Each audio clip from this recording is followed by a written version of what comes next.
ఇంత పెద్ద star hero, ఇంత పెద్ద డైరెక్టర్‌కి ఈ కష్టాలేంటిరా బాబు! 'కమల్ హాసన్ అండ్ శంకర్' గారి కాంబినేషన్‌లో 'ఇండియన్ 2' అనే సినిమా వచ్చి డిజాస్టర్ అయితే అయింది. ఇప్పుడు దానికి సీక్వెల్‌గా 'వార్ మోడర్న్ 2 ఇండియన్ 3' సో, ఈ సినిమా థియేటర్‌లో కాకుండా ఓటీటీలో రిలీజ్ అవుతుంది. నెట్‌ఫ్లిక్స్ ఓటీటీలో 2025 జనవరిలో రిలీజ్ అవుతుంది.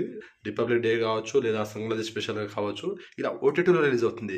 ఏంటి అంత పెద్ద స్టార్ హీరో అండ్ ఎంత పెద్ద డైరెక్టర్, మంచి పేరున్న డైరెక్టర్ అండ్ హీరో, అంత పెద్ద స్టార్స్ వాళ్ళకి కష్టం ఏంటి అంటే, మనకు 'ఇండియన్ 2' రిజల్ట్ తెలుసు.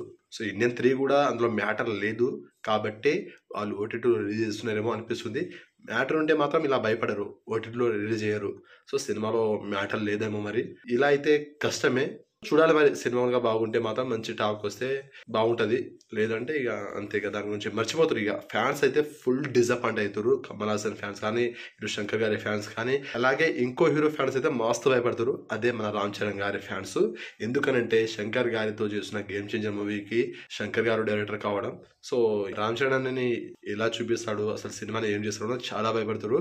సో, గేమ్ చేంజర్ పైన హైప్ ఉంది అంటే కేవలం రామ్ చరణ్ అన్న పైన, సినిమా పైన హైప్ ఉంది. ముందు మంచి ఎక్స్పెక్టేషన్ ఉండేది, హైప్ బాగుండేది. రామ్ చరణ్ అండ్ శంకర్ గారి కాంబినేషన్ అంటే పక్కా ఇది 2-3 వేల కోట్ల బొమ్మ అనుకురు. తీరా 'ఇండియన్ 2' రిజల్ట్ చూసినాక అసలు సినిమా పైన ఇలాంటి ఎక్స్పెక్టేషన్ లేదు. హైప్ మొత్తం తగ్గిపోయింది. Zero hype. ఎలాంటి అప్డేట్ లేదు మూవీ నుంచి.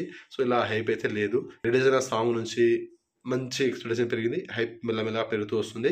ఇప్పుడు రామ్ చరణ్ అన్న పైనే ఆధారపడి ఉంది సినిమా. సో, సినిమా బాగుంటే పర్లేదు.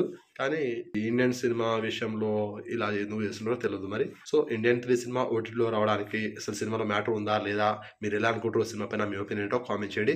గేమ్ చేంజర్ సినిమా అయితే ఈ ఇయర్ 2024లో డిసెంబర్ క్రిస్మస్ స్పెషల్గా రిలీజ్ అవుతుంది.